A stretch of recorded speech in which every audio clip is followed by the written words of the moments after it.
So here's the deal. My name is Uzi and I've been making Draft League content for about 10 years now. Pokemon Draft League is a tournament where you and a certain amount of competitors are given a point budget to draft a certain amount of Pokemon that have their own prices. After the process is done, you then compete against them for a set amount of weeks where the players with the top records reach playoffs, where the best competitor wins. It's something I've really found my stride in and would consider as one of my biggest passions. But one day, everything changed. And that's why I think using Hypnosis Darkrai is a sign of an amazing player.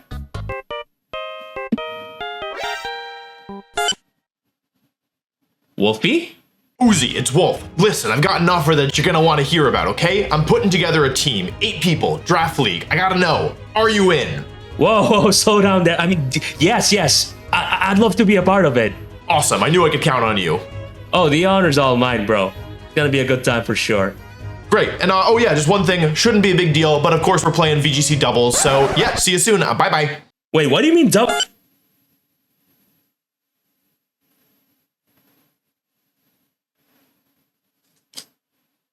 I'm going 0-7. You see, I never played VGC in my life. While I have edited for Wolf since 2019, that's literally my only exposure to doubles. So yeah, not liking my chances. But honestly, opportunities like this don't come every day. And it's been a while since I last played as an underdog. So I was actually pretty excited. But not for long, because as far as my overall placement goes, I got the last pick. This meant that every single great Pokemon would get taken, leaving me with very few options. But thankfully, I found the best possible dragon. Dragapult! An old friend that helped me win the biggest draft league of 2024. With the dragon and ghost typing that's accommodated by a phenomenal stat distribution, making it one of the fastest Pokemon in the game with even better ability choices, giving me free reign with turning this Pokemon into anything that I may wish. And while I did hear from others that Pult is not as strong in doubles as it is in singles, it's the familiarity that I have with it, not to mention being immune to Fake Out, is what makes it the best possible round 1 pick. That being said, being the last pick, which definitely while unfortunate, is not one without perks, where I get to immediately have my next pick afterwards. And well, I chose what many consider as the best support Pokemon in Regulation H, Whimsicott. An incredibly fast fairy and grass type with a stat distribution that may not seem like much until you see its ability. Prankster ensures every support move going first. And in that regard, Whimsicott has a wide array of moves for me to take advantage of, most notably Tailwind, which doubles the speed of all my Pokemon, thus ensuring my pieces go first in the turn order, which apparently is very important in VGC. Let's see how it does for me. With how my team is shaping out, I notice I'm pretty vulnerable to Trick Room offense. And considering how some of the best Pokemon operate well under that, I decided to take someone that I think covers for it well enough. Araquanid. A water bug type that's hard carried by its ability, allowing it to weaken damage output from fire type attacks and hit really hard. Its speed being this low ensures that it can continue outspeeding everything under Trick Room, thereby making it a great punisher for that playstyle. But of course, I noticed a problem. Budget. In this league, we only have 100 points to draft 10 Pokemon, no ifs or buts. So I really wanted to be smart with my points from here onwards. But then I noticed something crazy. Fly scores only 4 points! So I grabbed them. Not much else to say other than it being a good ground and flying type, I guess. Maybe I can make it work. I don't know. But what I do know is that I'm kind of straying away from my plan. Since this team is based around Tailwind offense, I need a Pokemon that can take advantage of it and overwhelm my opponent.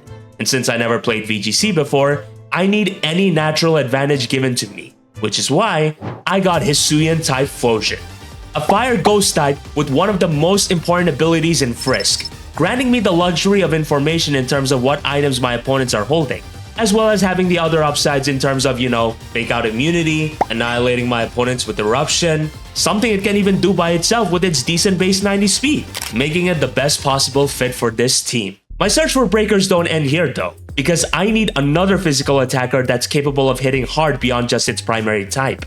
And well, that Pokemon is Gallade, a psychic fighting type that got one of the biggest buffs in Scarlet and Violet with its new ability, Sharpness, greatly buffing its slice type attacks with moves like Sacred Sword, Psycho Cut, Leaf Blade, Night Slash, not to mention the fact that its decent base 80 speed is just another aspect that greatly benefits from Whimsicott's Tailwind. which makes it just as much of a relief that it got back to me. While the team's starting out great from here, I actually noticed two things. I'm liking a steel type, something that's arguably essential in terms of what it provides from a defensive standpoint. I also like a fake out user, so as surprising of a choice this may be, I snagged Berserker. Okay, let me just say it as it is. Aaron drafted Goldengo. Berserker has an ability called Steely Spirit, which boosts all its steel type attacks by 1.5. And honestly, I'd rather not deal with Steely Spirit making rain. So yeah, that's about it. Hey, don't look at me like that, okay? This is draft. You do what you gotta do. Okay, if you're disappointed, then I promise you that my will pick got far more sauce. Toxtricity, a genuine steel with a dual typing of electric and poison, which is further complemented by its insane ability Punk Rock, boosting sound-based attacks by 1.3, which is made even better with it having two of the best spread moves in Overdrive and Boom Burst. In terms of attacking where your opponent cannot defend, I'd be hard-pressed to find any other value pick. Shout out to Deanna for the idea. With us reaching the end, it's time I got myself a dark type, and with the options available, I found the perfect candidate. My friend Malamar! One of the secret strongest Pokemon in Scarlet and Violet thanks to Contrary, which reverses the effects of certain moves, making it someone that can both take advantage of Tailwind and also enable Trick Room mode for both my Araquanid and Berserker, which honestly makes this a really solid addition for the Thunderclap Titans. And for the last pick, I was looking for some redirection, so I took Skiploom. That's about it really. So yeah, that's the team I'm using for this season. What do you think? Feel free to let me know in the comments, and huge shoutouts to my friends Hopeless, Amo, CB Marcus, PokeMMD, Wolf Click, and Robin for the help in drafting. If you want to follow me along this journey, please do subscribe as I'm on my way to 10,000 subscribers by the end of this year, and I can only do that with all of your support. But of course, if you want to get a clear idea of what I'm about and enjoy Wolfey's videos, feel free to give this a watch. It covers one of my entire Draft League seasons in a storytelling format that I think each and every single one of you will enjoy, and let me just say, you are most certainly going to get just that in these videos. Until next time,